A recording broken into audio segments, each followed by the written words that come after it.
If you would like to commission your own fanfic reading, check the Google Doc link in the description below.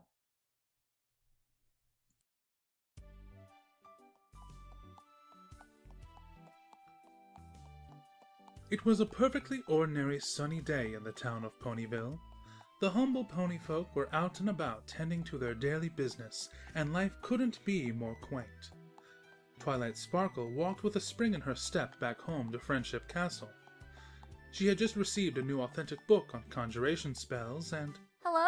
She suddenly stopped and peered upward. Hello? Who are you? She asked, looking quite confused. Well, I'm the narrator of this story. Narrator? What are you talking about? Twilight looked around. Where are you? Don't worry about it, okay? Just carry on with your day. Twilight paused with suspicion. All right, then. She then continued trotting. A few days ago, Twilight had received a task charged by Princess Celestia to uncover the spells used by the many wizards and alchemists of the medieval era. She was rather excited to get to work on... Are you a ghost? She stopped in her tracks again and looked up. Excuse me? If I can hear you, but I can't see you, then you must be some kind of spirit, right? She explained. I'm not a ghost, all right? I told you. I'm the narrator. The narrator of what? This story. What story? She grew impatient. The story involving your life? Is this some kind of practical joke? Twilight darted around, aggravated. Is Rainbow up to this? If she's hiding in a cloud somewhere, I swear I will... Look, there's no prank going on. I don't know how you can hear me all of a sudden, but just try to ignore me, got it? It's kind of hard to ignore a strange voice coming from nowhere. She rolled her eyes. And how do you know everything I'm doing? Because I'm the narrator. That still doesn't explain anything. She shouted in outrage. Quit it! Yikes, Twilight. Who are you talking to? Asked Rainbow, swooping down from above. Rainbow, Said Twilight. you can hear him, can't you? Hear who? She replied. The narrator. He keeps commenting everything you do and says things after you're done speaking. Like she said. She said. Rainbow stared at Twilight as if she had grown another head. Is this some kind of inside joke I don't know about? She asked. I get pretty steamed when I'm not let in on a joke. Oh, come on, Rainbow! Urged Twilight. If I can clearly hear him, then you must too. Are you feeling all right, Twi? Queried Rainbow. You're talking pretty crazy. I'm not crazy! Replied Twilight. He's there! I'm telling you! Look, Twilight. Rainbow backed up, a bit unnerved. I think you've just been reading those spells too much. Maybe you should relax for a while, huh? But I got something to do. She lied. So, feel better. See ya! Rainbow then flew off in a hurry. Twilight looked back up at the sky with a glare. Do you see what you did? She scolded. You just made me seem like a lunatic in front of my friend. Don't blame me. You're the one barking at the wind. Whatever. I'm going home. Twilight stormed off. Maybe I am working too hard. A tad disgruntled, Twilight finally returned to her castle with her tome in her saddlebag. She entered the newly furbished living room, dropped her bag, and plopped onto the couch, rubbing her eyes as if she were annoyed by a constant droning noise. After a while, she had grown quite accustomed to her new crystal home. She had been busy with filling it with a large collection of books and... Will you give it a rest already? She shouted at the air. And how do you know so much about my life? Twilight? Who are you yelling at? Spike appeared, having been awoken from an afternoon nap. Spike, am I crazy? Asked Twilight. Well, yes, but you could be worse. Spike replied. Why do you ask? Twilight let the comment slide and explained. Just earlier, I've started to hear this annoying voice, narrating everything I do, and he keeps following me, it seems. I don't suppose you've heard anything like that? A voice? Not really. Is he saying anything now? He asked. There! Right now! She pointed. He just said he asked right after you spoke. Well, that's weird. The dragon scratched his head. I wonder why he can see me, but I can't see or hear him, Right? replied Twilight. So you actually believe me? Twi, I've seen some pretty crazy stuff with you and the girls, Spike scoffed. Not much surprises me anymore, Well, I think I might have an idea of what's going on. Twilight said. I started hearing the narrator just after I received this conjuring book from Princess Celestia. If I didn't know any better, I'd say this book comes with a curse. Curse? Bugged Spike. Yes, She nodded. it's possible that I've been joined by a spirit who dwells within this book. You mean, a ghost? Spike suddenly panicked. No way! I ain't dealing with a ghost! Way too scary! Spike, I'm pretty sure you've dealt with ghosts at least twice before. Twilight discerned. Spirits be gone! Spike then proceeded to light an incense candle and wave it above his head. Be gone from this castle! This is my soul! You can't have it! I'm not gonna let you haunt me! He dashed out of the living room in a frenzy. Spike, wait! Called Twilight. And what makes you think that I came from your book? Twilight looked up. Well, what other explanation is there? I bet you're really the spirit of the last owner of the book. I bet that you cast a spell that preserved your soul within the papers. You keep telling yourself that. Not like any pony else will believe you. We'll just see about that. She then pondered for a moment. Maybe Rainbow and Spike couldn't hear you because they don't know magic. I should just talk to a unicorn. This isn't part of the story planned. I don't know what that means, but I don't care. Twilight insisted and trotted off. I'm going to see what my friend Rarity has to say about you, whoever you are. Fine, you do that. As she left the castle, Spike poked his head back into the room. Wait, did you say Rarity? He called at No Pony. Tell her I love her! No, wait, don't tell her that! Tell her I'm thinking of her! You know, like it's no big deal.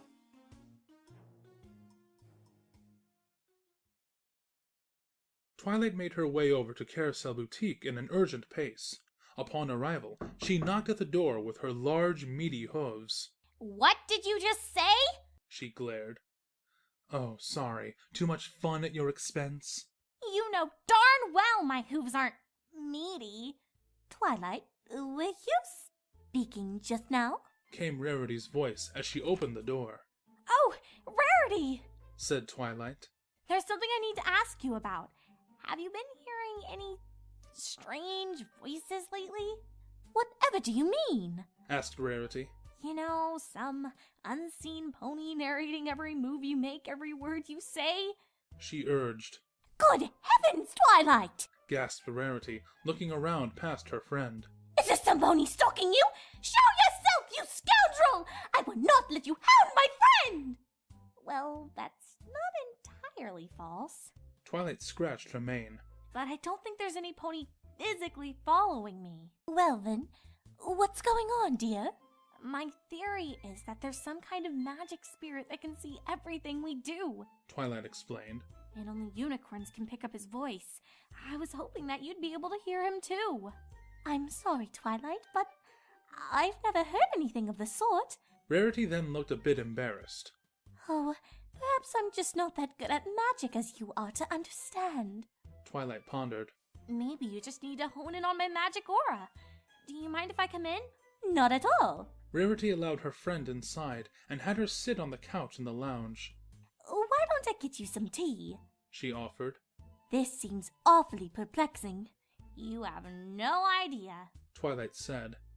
As soon as her designer friend leapt into the kitchen, Twilight took time to gather focus for her magic energy as she looked around at the gaudy decor of the boutique.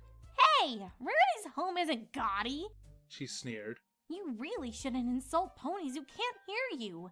And just how do you plan to stop me? As soon as I figure out who you are, she glowered. Rarity quickly returned with a tea tray. How exactly did you come by this spirit, Twilight? I think he manifested himself from a spellbook I was given, she explained. Now for some reason, he just seems to keep following me without the book. What do you suggest we do? Rarity sat next to her on the couch. I know a spell that can allow us to share a magic aura. Twilight looked at her. Normally this would be used to engage in group spells, but I think it can help reveal the spirit to you. I'll do whatever it takes to help, Twilight. Rarity smiled sweetly. All right. She breathed. If you're ready, close your eyes. The room grew silent as both Twilight and Rarity faced each other and shut their eyes. Slowly and carefully, Twilight harnessed the power of her magic aura and concentrated it until it began to envelope her and her friend. The bright purple cloud of magic energy held for several moments as Rarity focused as hard as she could. Then the aura slowly dissipated, and the two mares opened their eyes. Well? Asked Twilight. Do you hear him? I can't tell. Here, I'll help! Twilight got up. You should hear him now. With a sort of giddiness, Twilight sprang from the couch to the middle of the floor and began dancing erratically. She began with a strange jumping shuffle, then moved into an awkward form of the Charleston and the Jitterbug. Then she moved more into disco, proceeding with the hustle, the robot, and a roller skate dance without roller skates. She finally concluded with a clumsy slide on her knees and stopped, panting heavily. You heard his voice, right? Telling everything I did? She breathed heavily. You understand now, right? Rarity stared at her for a moment, a bit shocked. Twilight, I do understand perfectly well now. Really? Beamed Twilight. I understand you are awfully sick and it's affected your brain. What? Rarity suddenly sprang up and wrapped her hooves around her confused friend like a concerned mother. Oh, you poor thing! All this work with magic spellbooks has put strain on your sweet head. You need some immediate rest and relaxation. Rarity, I don't think you... Twilight couldn't get a word in, as she was immediately dragged off at an alarming speed. Within seconds, Rarity carried her with a surprising strength all the way to the Ponyville Spa. She approached the twin owners urgently. Hello, Lotus! My friend is terribly ill and she needs the full treatment. Rarity, I'm not sick in the head, protested Twilight, being lifted up. I really do hear a voice. I'm sure you do, darling. Rarity sympathized. But don't you fret, you'll be rid of the bad voice in no time. Without hesitation, Aloe and Lotus hauled the confused Alicorn off to a separate room and dropped her in a mud bath. They then applied a slimy mud mask to her face and a pair of cucumber slices to her eyes. I really don't think this is necessary, groaned Twilight. Never you worry, Twilight, said Rarity from the door. Just let the relaxation melt away your troubles. She turned to the Spa Twins before leaving her alone. Poor girl. She thinks she's being followed by a ghost. An awkward silence fell as Twilight lay in the therapeutic mud, unsure of whether to get out or not. Her confused little mind couldn't wrap itself around the situation she found herself in. Stop pretending like I can't hear you! She scorned as she removed her cucumbers. Why can't you just go away? You've just been causing trouble so far. Yeah, I don't think I can do that at the moment. Evidently, I'm not a ghost. I've never seen that spellbook in my life. So then what are you? She persisted. How many times do I have to make this clear?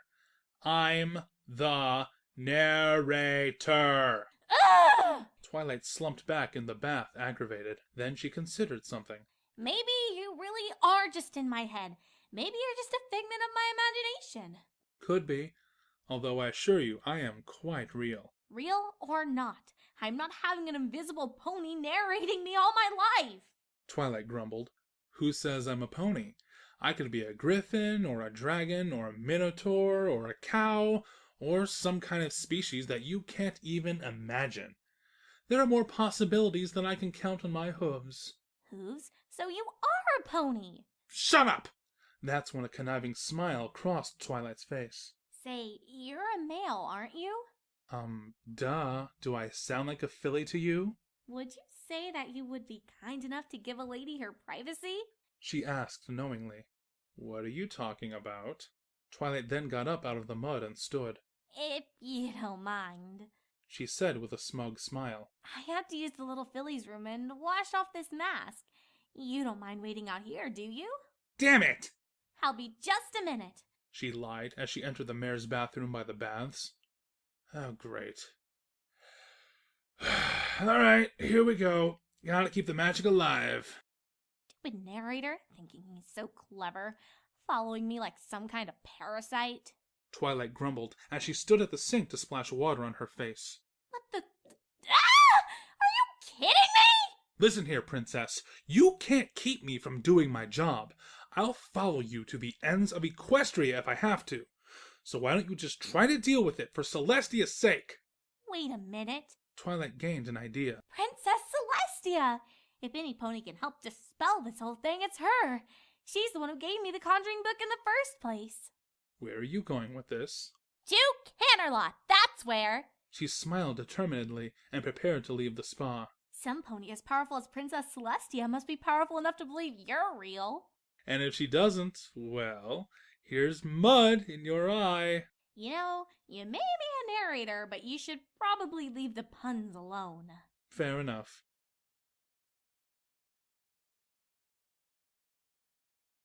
After drying the mud off, which did barely anything to help her relax, Twilight flapped her wings and set off for Canterlot Castle. Feeling as though it would help her situation, she brought along the spellbook in her bag, protecting its rough leather binding and yellowed parchment pages.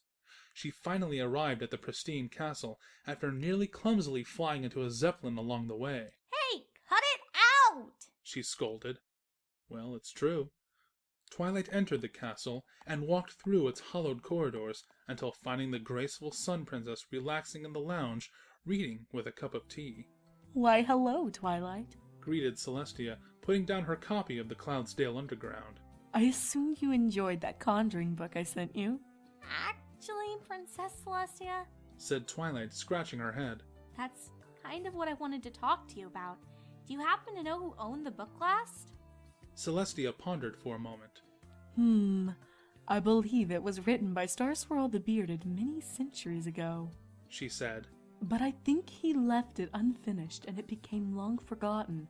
Why do you ask? Well, promise you won't think I'm lying or crazy. She asked hesitantly. After everything you've put up with in the past? Smiled Celestia. I completely trust you, my young friend. Okay, well, ever since I received the book from you, I've been hearing this strange voice commenting everything I do or say. Twilight explained. He calls himself the Narrator, and apparently he's able to respond whenever I acknowledge him. I tried explaining this to a couple of my friends, but they don't believe me. It could just be my imagination, but I swear this has something to do with the book. Celestia paused to think about the problem. You know, I've read about cases like this before. Seriously? Gawked Twilight, elated that the princess actually believed her. It's certainly nothing common. Explained Celestia. But there have been a few instances of unicorns delving into occult spells who, as a result, were possessed or followed by a presence of a spirit. You must have accidentally resurrected one. But that's the thing. Replied Twilight. I only looked through a few pages of the book, but never used any of the spells inside, so I think the spirit must have some kind of connection with the book. Curious. Celestia said. Well, I can tell you're certainly not lying, Twilight, because I too feel an obscure presence around your aura. Say what? You can sense him? Beamed Twilight. Faintly, but yes. Celestia nodded. She then walked over to a fireplace mantel and levitated a small trinket. It was a small glass container decorated with brass supports. Fortunately, I might know of a spell that can extract the spirit from your presence, Twilight. I can make this narrator's soul become visible by placing him in this vial. Whoa, wait a minute. This isn't supposed to happen! You really think it'll work, Princess? Asked Twilight. Have faith, my young pupil. Grinned Celestia. I've dealt with mysterious spirits before. Now, let me just charge my magic. Oh, no, you don't. Concentrating her yellow aura, Celestia cast it upon Twilight in the process of her spell. For several moments, the aura enveloped the young alicorn, and her silhouette seemed to change form. Finally, the aura disappeared and left Twilight just the same, except for a pair of white-feathered wings, sharp talons, and a beak. Said Chicken Twilight. Oh dear! Gasped Celestia. That's not supposed to happen. Again, Celestia recharged her magic and tried the spell again to both change her student back to normal and rid her of the so-called spirit. But instead, all the spell did was replace the chicken feathers with slimy green skin, long springy legs, and a wide gaping mouth. Ribbit. Said Frog Twilight. That's not right either. Celestia tried once more to cast the spell. This time, Twilight was transformed entirely into a purple bison. What's happening? She panicked. Something is wrong, Twilight. Celestia told her. There is some kind of force interfering with my magic. I'll have to give it more strength. She charged up with her magic again, but the spell only shrunk Twilight to the size of a doll. Princess Celestia, please stop! Hold on. The spirit is more powerful than I thought. Celestia began to sweat as she tried the spell again. This time, Twilight was changed completely into Applejack. How in tarnation did I get here? Another attempt, and Applejack was quickly replaced by Trixie. The great and powerful Trixie demands an expletive. Then the presence was taken over by Big Macintosh. Nope. After many more attempts, Twilight was eventually left with 7 extra wings, 3 extra horns, a tail 10 meters long, and mismatched colored eyes. It's not working! She cried as she bolted out of the castle. Twilight, wait! Called Celestia. As she ran out of the castle, the extra appendages disappeared off of Twilight, and she stopped to gather her breath. Oh man, you should have seen the look on your face. Wait, that was you? She glared. How dare you interfere with the princess's magic! Please, I'm not gonna let any pony stuff me into a bottle. Not even your ruler can get rid of me. Oh yeah? Well, I got a little backup plan. She said, determined. Twilight then produced another book from her bag. Let's see how well you narrate me when I'm the one doing the narrating. Oh, this ought to be good. You have no idea what I'm capable of, sweetheart. We'll see. Twilight opened up a page in her novel and read aloud. Daring Do emerged from the downed airplane miraculously unharmed, but her troubles weren't over yet, as she immediately found herself surrounded by the natives of War Horse Island, readying their spears and darts. But Daring knew full well that they were after the sacred stone of fire, and she quickly grabbed it from beneath the rubble. After staring down at her foes, Daring leaped into the nearby river as the natives hurled their weapons in her direction. Suddenly, Twilight put down her book and began to don a French maid's outfit. What the? Where did this come from? Ah! I can't control my body! Really, Twilight, it suits you. Make it stop! She screamed and quickly removed the costume. She gave a heavy, disdained sigh. There really is no beating you, is there? She groaned. Not by a long shot.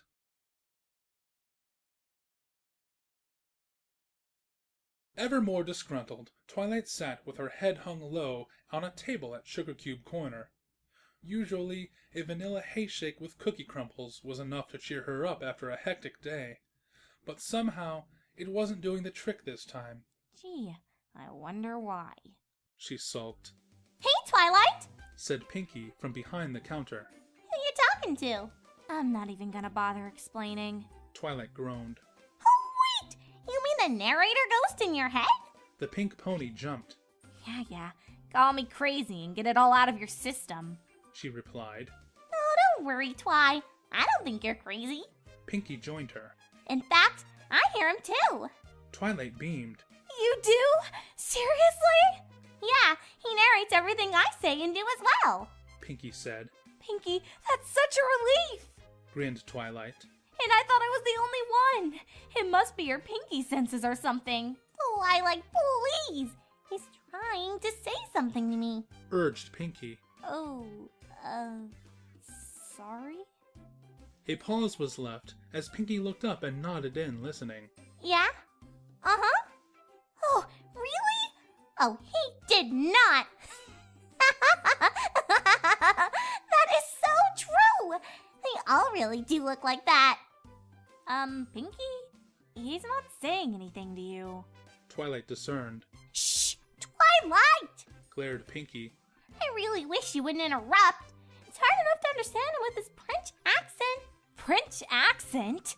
She replied. He doesn't have a...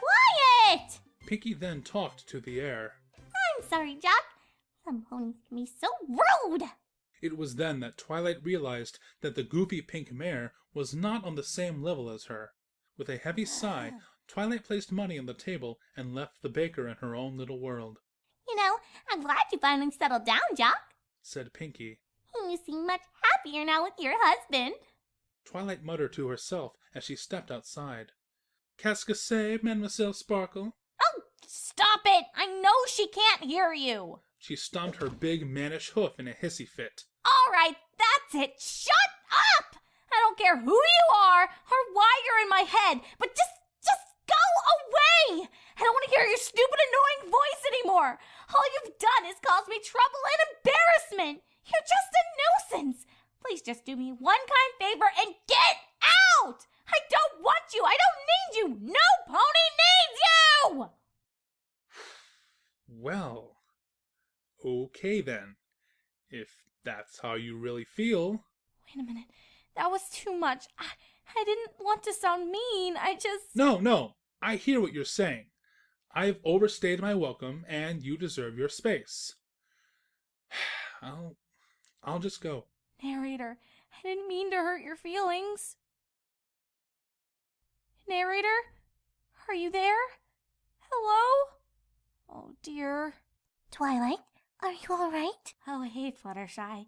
It's kind of a long story. Is it about your narrator?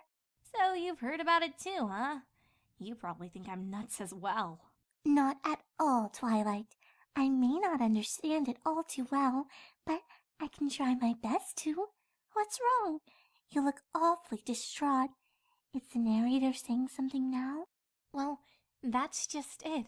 I lost my temper, yelled at him, and he just disappeared. I think I may have offended him. But I thought you didn't like him very much. He was annoying and pesky, yes, but now that I think about it, he was just another soul. I thought he was just some supernatural prank or curse, but I now realize he actually has feelings. I should be glad that he's gone, but somehow I'm not. Oh, Twilight, it's never too late to apologize. Maybe he's just giving you the silent treatment. Even so, what would I say? That I'm actually okay with him commenting on my every action? Just talk to him like a real pony. If he's able to feel hurt, I'm sure he's able to forgive. Just tell him what you really feel. I'm sure he's intelligent enough to understand. Well, maybe you're right, Fluttershy. I'll try talking to him again. Narrator? Are you there? Look, I want to hear your voice again. If you're there, can you speak to me? What is it? Are you eating something? I made a sandwich. What do you want? Look, Narrator, I can't say I'm not annoyed by what you do, but then again, I can't even begin to understand why you're here or how. Maybe it's not easy being the narrator of some pony's life. I think perhaps if I let you stay in my head, I can get to understand you better. Who knows? We might even become friends. I thought I was just a nuisance. I'm sorry. That was wrong of me to say. It's just that whenever I come across an issue that I can't understand or get a hold of, I start to overreact. I can't handle not knowing the source of a problem and it drives me crazy. But that doesn't have to be a problem. If you understand me in my life, maybe I can get to know you in your life. It may take some getting used to, but I don't think I'll mind having you around for as long as you need. So, what do you say? Hello? Narrator? Come on, don't leave me hanging. She called out, in her sweet, pristine voice. Twilight stretched a smile across her pretty young face. Well now, what's with the compliments all of a sudden? She blushed. Well, I figure if I want to be a narrator, I have to be a gentle colt about it. To be honest, I'm sorry for teasing and toying with you. Sometimes this job gets stressful. I can't imagine, Twilight said. But hopefully I can get to understand. If you'd like to stick around for a while. She fluttered her purple eyes in a knowing manner. You know something? I could have been destined to narrate any pony's life. Any ordinary Joe in Equestria. But you, Twilight? I wouldn't have it any other way. I don't think there's any pony out there who's experienced as many interesting stories as you have. It's like your whole life is worthy of retelling. So really, there's no pony else I would rather narrate than you." Twilight looked away and blushed. That's actually pretty sweet, but I'm really not that special. "I beg to differ, Princess. What do we have on tap for tomorrow?" Why are you asking me? She winked. You should know all about it. "Ah, yes, good point." Twilight had been preparing for a big excursion tomorrow with Princess Luna to find an ancient relic of the Crystal Empire. With a spring in her step, she trotted off with her non-mannish hooves back home to get some shut-eye. Tomorrow would hold more twists and turns for her life. It seemed that every day for this humble yet extraordinary mare was just another great story. The end. Wait, what?